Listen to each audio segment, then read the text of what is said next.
Bonjour à tous, je m'appelle Marie-Caroline Missire, je suis directrice générale de Réseau Canopé et je regrette vraiment de ne pas pouvoir être avec vous aujourd'hui pour cette 13e journée du refus de l'échec scolaire organisée par la FEV, AFEV dont nous sommes partenaires et que nous remercions très très chaleureusement ici à Réseau Canopé de nous associer une fois encore à cette journée, à cet événement et puis à des actions tout au long de l'année. J'y suis très attachée et je regrette d'autant plus de ne pas pouvoir être présente physiquement avec vous aujourd'hui pour des raisons sanitaires et puis des raisons d'agenda aussi. Mais j'ai quand même tenu à vous dire un petit peu ce que nous faisions en termes de lutte contre le décrochage, surtout ici à Réseau Canopé, et puis à vous faire part de quelques actions que nous avons menées récemment durant le confinement et de notre façon d'approcher ce sujet à vos côtés.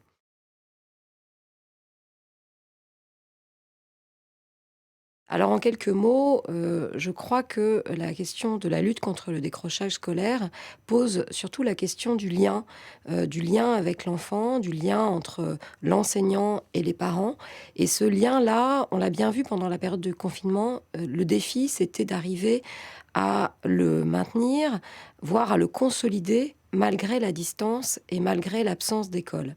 Et je crois que c'est un cas très concret qu'on a pu expérimenter et autour duquel nous avons travaillé pour mettre en place un certain nombre de formations à distance des enseignants,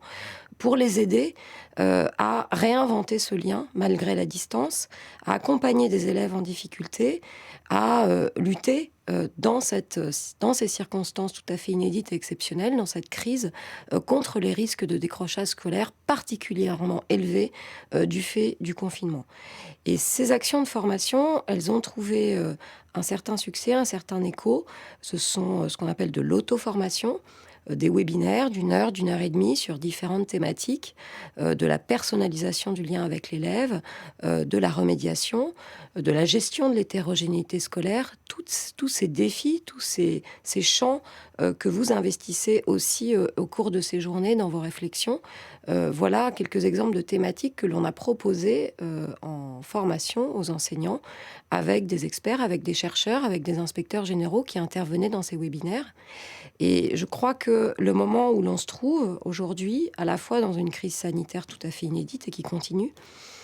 et puis, avec le défi, de reprendre et de maintenir l'école, malgré tout, de faire revenir les élèves en classe, de permettre aux enseignants d'exercer leur mission dans des conditions, malgré tout difficiles, elle pose vraiment la question très prégnante de comment fait-on pour faire réussir les élèves dans un contexte aussi inédit? Et je crois que là, Réseau Canopé, avec ses nouvelles missions, d'opérateur de formation des enseignants, formation au numérique, formation par le numérique et formation sur toutes les composantes du métier de l'enseignant, et notamment la composante humaine, qui me semble très, très importante dans ce contexte que nous traversons.